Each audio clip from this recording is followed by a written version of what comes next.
Chris Ager, chairman of the New Hampshire GOP. Chris, thank you for taking time. I know it's a crazy moment right now. Chris, I wanted to get your thoughts, your opinion from the grassroots. You're the top grassroots guy in the Northeast about this whisper campaign that's now getting to a shout of the Republican Secretary of State in New Hampshire preventing Donald Trump on the ballot. What's going on here? Yeah, so one of our former Senate candidates met with the Secretary of State and asked him what the steps would be to prevent Donald Trump from being on the ballot in our primary. They're using the 14th Amendment, the Insurrection Clause, Section 3. I find that logic tortured. The state party will fight any efforts to keep anyone off the ballot in New Hampshire. It's antithetical to our live free or die status and our motto. And I just think it's kind of ridiculous. Let's let the voters decide who they want to represent us as our nominee, not some Department of Justice tortured logic, weaponized institution. I have faith in the people, and the people get to vote, and let's let the people vote and pick our candidate. What's really confusing, Chris, the guy that's filing this, Quirky or Quickie or whatever his name is, or Corky or something really strange, the Quickie Cork or whatever, he's a former Trump endorsed. Like, what's the story of this guy? I mean, is he like a scorned lover or something? I don't think so. I know Quirky Messner. He's a fellow West Point graduate, so we have a lot in common. We totally disagree on this issue.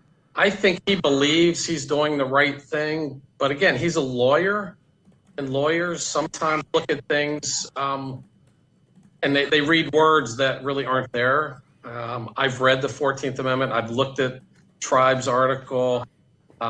There's nothing there. It's kind of ridiculous to tell people we're going to prevent you from having a choice. It's totally wrong-headed. And you talk about, the insurrection thing. It's, we also have a presumption of innocence in this country, and 5th and 14th Amendment.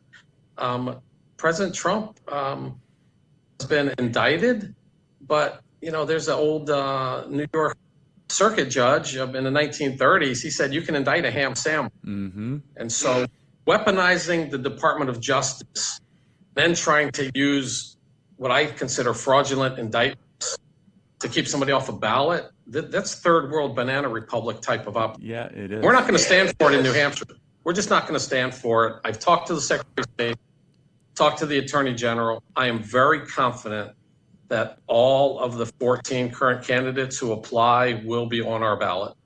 That's promising, Chris. I'm glad to hear that. And it's, this has kind of been breaking over the weekend. And so you are confident, based on all conversations, that this fringe legal theory, this fringe lawsuit is going to be DOA, dead on arrival.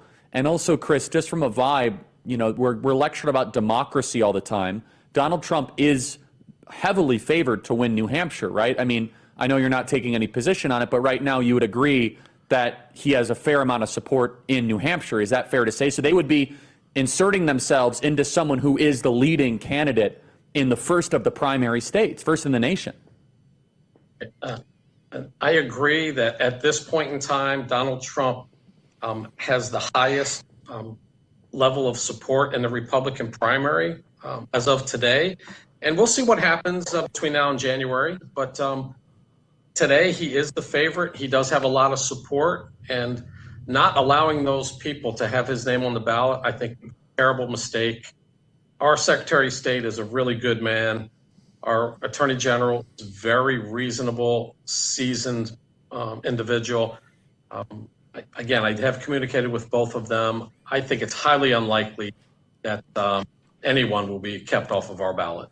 Well, I'm pleased to hear that. And Chris, I'm here with Tyler. We're going to throw to him in a second. But I just want to say you've really earned a reputation of being a grassroots guy, of giving a voice to, the people that do the work. And I know the grassroots would be furious with this. And I love New Hampshire. You guys have a liberty streak through, kind of your culture, live free or die.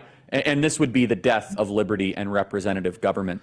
Chris, thank you so much for joining us, and thanks for breaking some news with us today, saying that this is not going to happen, or very, very unlikely, as you say, in New Hampshire. Any closing thoughts, Chris?